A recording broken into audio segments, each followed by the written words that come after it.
Yanni, vous avez dit à une époque que, selon vous, la Russie est une démocratie, une vraie démocratie. Vous le pensez toujours? Je pense que la Russie aujourd'hui est certainement plus démocratique, par exemple, que l'Arabie saoudite que M. Macron vient de recevoir.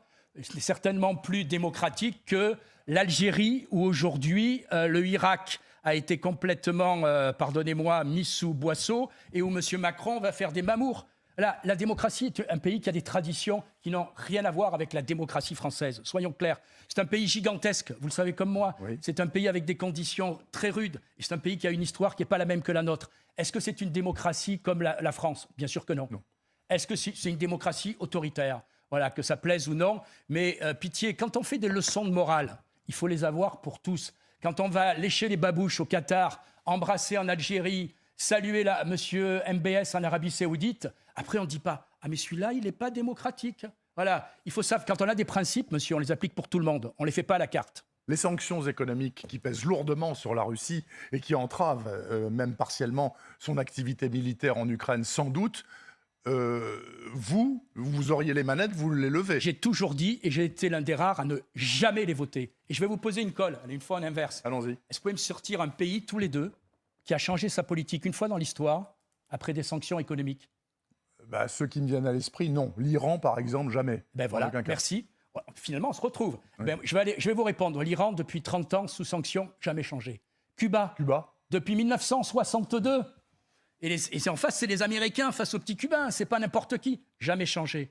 Et puis, on pourrait multiplier les exemples. Voilà. Les sanctions n'ont jamais fait plier un pays. Mariani, pourquoi, si vous permettez, pourquoi ça ne peut plus marcher, les sanctions? C'est une arme du siècle dernier. Combien de pays appliquent les sanctions? Un peu moins de 40. En gros, les Occidentaux. Oui. D'accord? Il y a 200 pays sur la planète. C'est-à-dire qu'il y en a 160 qui ne les appliquent pas, 40 qui les appliquent. Ah ben, on ne vend pas le gaz et on refuse désormais le gaz. Donc ce que vous dites, c'est assez simple, c'est que finalement, la Russie envahit l'Ukraine, même si vous ne dites pas ça comme ça. Ça ne nous regarde pas. Pas de sanctions, pas d'intervention militaire, pas de sanctions. Non. Il faut laisser faire. Je ne dis pas ça, je dis que l'Ukraine serait totalement russe. Je dis qu'il faut être une force de négociation, comme l'a été à un moment la France avec Mme Merkel et M. Hollande. Vous voyez, ça fait 2 fois que j'y rends hommage.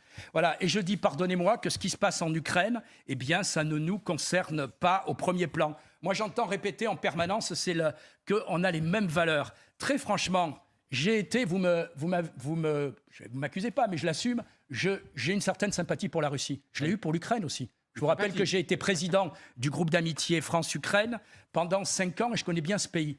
On fait le bilan aujourd'hui de l'Ukraine? Quand j'entends dire, par exemple, certains députés européens proches de M. Macron, ah, on partage les mêmes valeurs. Alors, en 3 minutes, en 1 minute, même pas. Opposition, elle est en prison ou elle est exilée. Corruption, c'est l'un des pays les plus corrompus aujourd'hui d'Europe. Remise en place de tous les symboles qui ont fait l'équipe Bandera et qui collaboraient avec les nazis.